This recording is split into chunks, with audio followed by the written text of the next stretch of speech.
Hello po mga ka-Jeff E-Vlogs, no? Ngayon po pangatlong araw na po natin ngayon, no?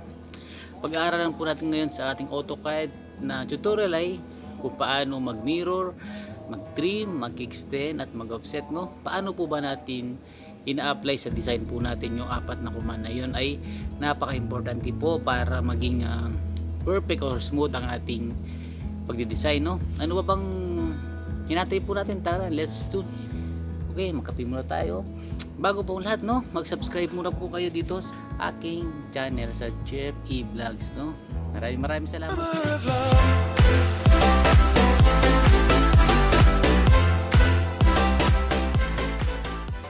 Hello po, welcome po sa Jeff E Vlogs. Magandang gabi po sa inyong lahat, no.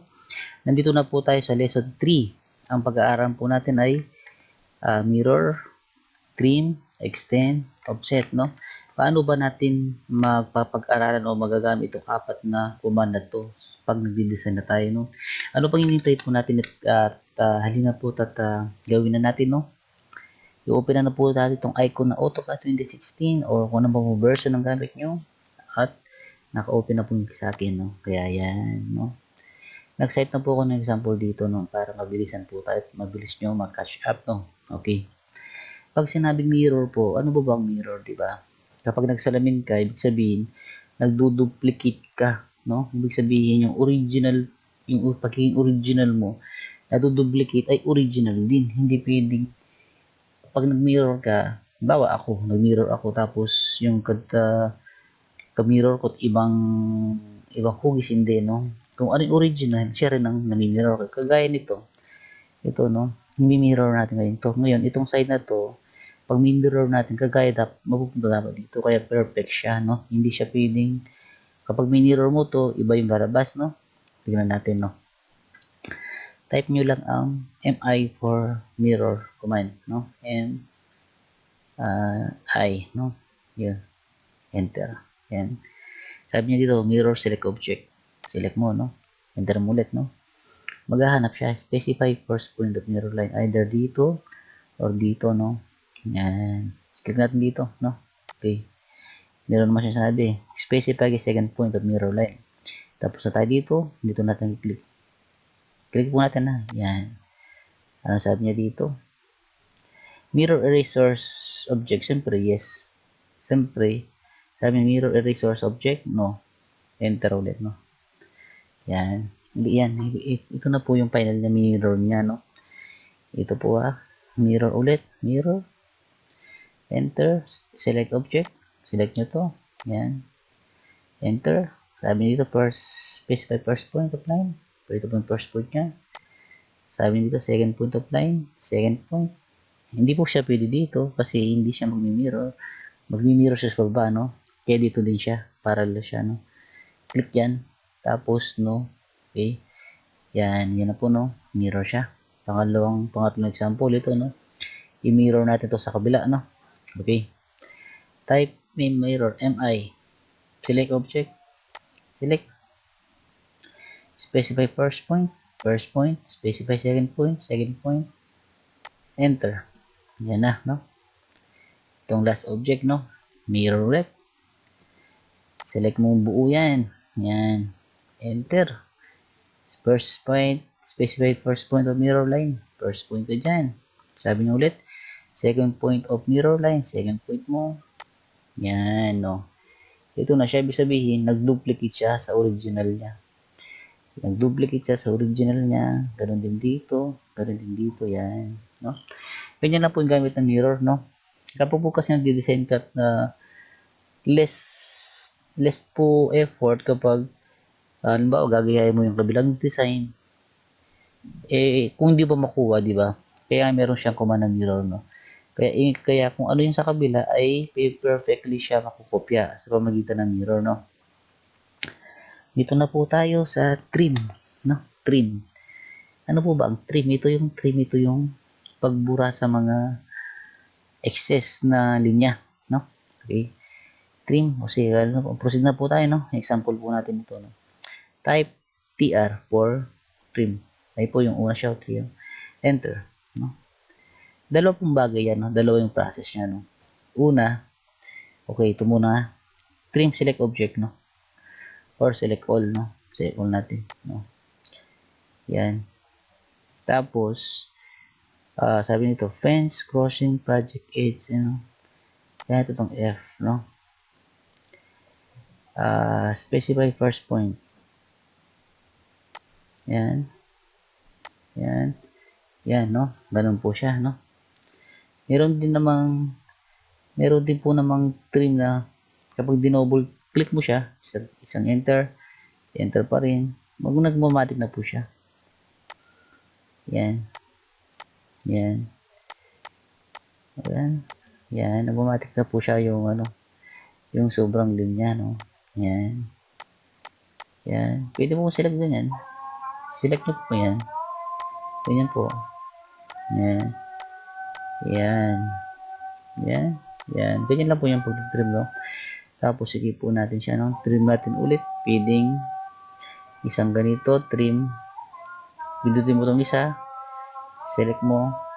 Ito, trim. Trim. Trim, yan. Maraming po siyang paraan na pwede mag-trim, no? Ulit.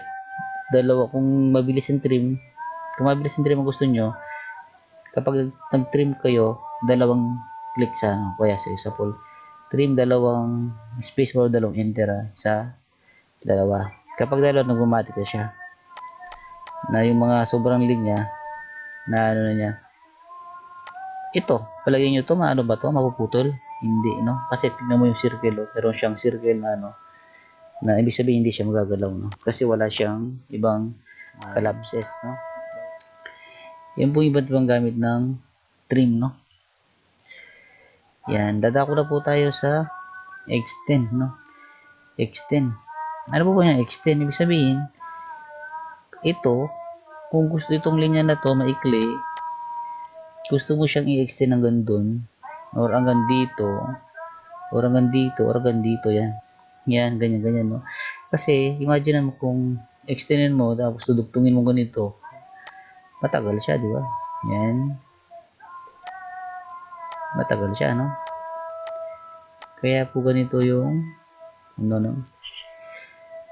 Command ng extend, EX. Yan. Ayan po, EX extend, no? Ang first po, no? Select object. Ito yung gusto mo hanggang dito. Ito, hanggang dito siya magdudugtong. Kaya dito mo siya, dito na, no? Tapos, enter mo siya. Tapos, yung pangalawa, kung yung mismong dudugtungin mo yun, no? Oh, naamoy lang niya, nagdugtong na siya, oh. Di ba? Okay. Click. Enter. Okay? Dito na ulit, ha? Extend. Oops, hindi. Extend. Dito naman, no? Ito naman. Yan. Click ko. Ito yung gusto kong dudugtong. Check. Oop. Yan. Yan. Di ba po? Sample. Ito naman. Gusto kong dudugtong dito, no? Extend ulit. EX, no? Use. Enter. Tapos, click mo yung gusto mo dugtong. Click. Yan. Enter, no? Ganun. Ito naman. Third, extend. Yan. Ito po yung gusto mo dugtong dito. Click. Enter. Ito yung gusto mo dugtong. Click. Enter. Okay? Hindi po pwedeng extend. Ito muna click mo tapos ito. Hindi siya paano siya magdudugtong, di ba? Kaya extend. Ito muna, no? Kung saan siya magano. Tapos enter. Yan. Arte pa siya, no? Yan. Enter. Yan. Tapos EX, no? Dito ko siya gusto. Enter. Yan, no? Ulit. Ito. Gusto ko dito. Oops. Hindi siya. Bakit po hindi, no? Oops. Ayan, no? Extend po natin ulit, no? Dito. Gusto ko dugtong dito. So, dito. Bakit po ayaw? No? Kasi po kung titignan natin, no? Iyan na natin, no? Project natin, no? Bakit ayaw niya magdugtong dito, no? Ayun po, paano siya magdudugtong ay ang layo niya, di ba? Hindi siya nag-overlap, no? Kaya hindi siya mag-extend. baka dito siya mag-extend, no? Kasi nag-overlap siya. No? Ito yung tututong natin, no?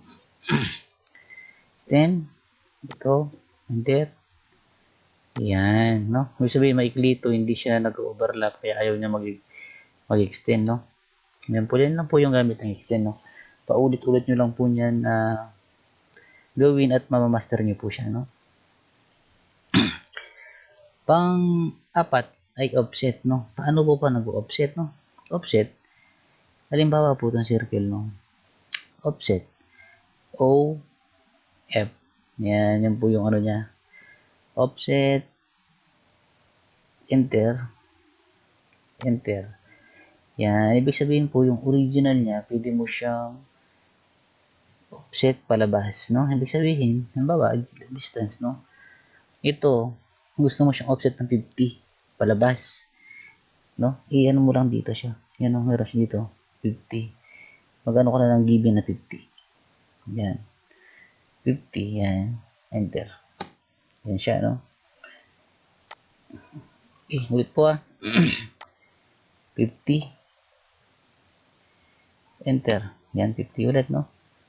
Offset na naman to. Palabas ng 100. Enter. Yan. Pwede rin ito papasok. 50. Papasok naman.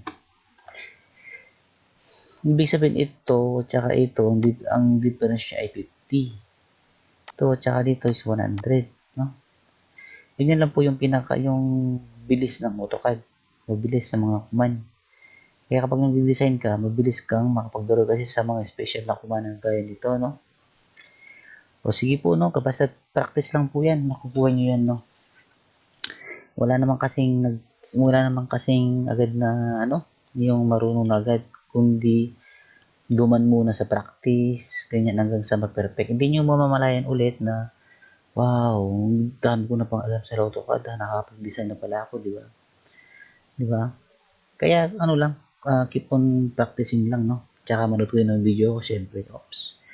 Ngayon, salamat po na sa mga time at na sana po ay natuto kayo sa ating maikling pag-aaral ngayong gabi, no? Ngayon po, kung di pa po kayo nakasubscribe, please naman po mag-subscribe na. At promise ko po sa inyo at matapos yung po itong module ko na ito at matutunan nyo po at makakapag-design po kayo at makakapaggawa po kayo ng sarili nyong bahay, plano, ganyan, no? Kaya po, keep on watching lang sa Jeff E. Vlog. Sabihin po, mag-subscribe na po kayo. Maraming salamat at pag-share nyo rin po sa inyo mga Facebook kung ano yung mga account na para may matulungan pa po tayong gustong matuto ng AutoCAD. Maraming salamat po. Bye-bye. God bless. Oops, tatapos na po, no? Ano po, may natutunan po kayo sa ating apat na command, no? Kung paano mag-trim, mag-extend, mag-mirror, at saka mag-offset, no? Ngayon po, kung nagustuhan nyo po itong video na to, paki-subscribe na po dito po sa Jeff E. Vlog, yan, no? Kung may mga tanong po kayo, pag-iwan po or pag-iwan po sa sa comment box at sasagutin po natin yan, no? Again po mag-subscribe po kayo sa mga hindi pa nakasubscribe at i-share nyo po sa mga Facebook nyo o sa mga social media account nyo para may matulungan pa tayong ibang gustong matuto ng AutoCAD. Maraming salamat po and God bless. Bye bye.